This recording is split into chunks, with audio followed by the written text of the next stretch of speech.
তাছাড়া যে বন্ধুরা দেখো এখানে সালোয়ার আর কামিজ বানিয়েছি। তো সালোয়ার বলতে এটা সালোয়ার বানাইনি, এটা হচ্ছে একটা পেন্সিল প্যাটে বানিয়েছি। তো পেন্সিল প্যান্টটা তোমাদেরকে দেখিয়ে দিচ্ছি পায়ের পাশে কীরকম বানিয়েছি। এই যে দেখো কত সুন্দর হয়েছে। দুটো শো বোতাম করে দিয়েছি, এখানে হালকা একটু মানে কাটা করে দিয়েছি, মানে কাটিং করে দিয়েছি।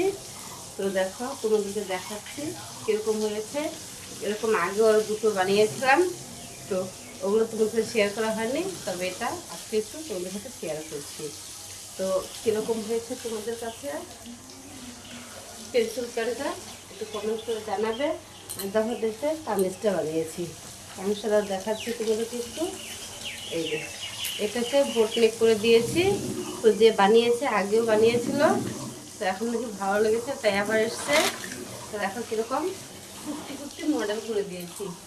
তো কুর্তি করে দিয়েছি সেই কারণেই এটার সাথে হলো যে কোনো প্লাজো দিয়ে পরতে পারবে, লং স্কার্টগুলো দিয়েও পরতে পারবে, আর পেন্সিল প্যান্ট দিয়ে তো পরতে পারবেই।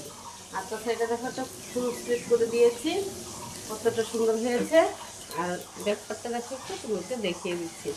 এই যে দেখো ব্যাকপারটা হচ্ছে একদম প্লেন কালার, ব্যাকপারটাও বুজনি করে দিয়েছি। তো চেস্ট দিয়ে একদম মানে চাপা, সেটা হচ্ছে 31 চেস্ট, মানে 32ও নয়।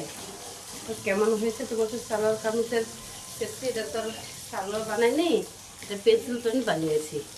তো কেমন লেগেছে তোমাকে একটু কমেন্ট করে জানাবে, ভালো একটু শেয়ার করে দেবে, আর একটু খুব সুন্দর একটি কমেন্ট করে দিবে। কমেন্ট করলে নিজেদেরই ভালো। তো ঠিক আছে, রাধে রাধে বন্ধু।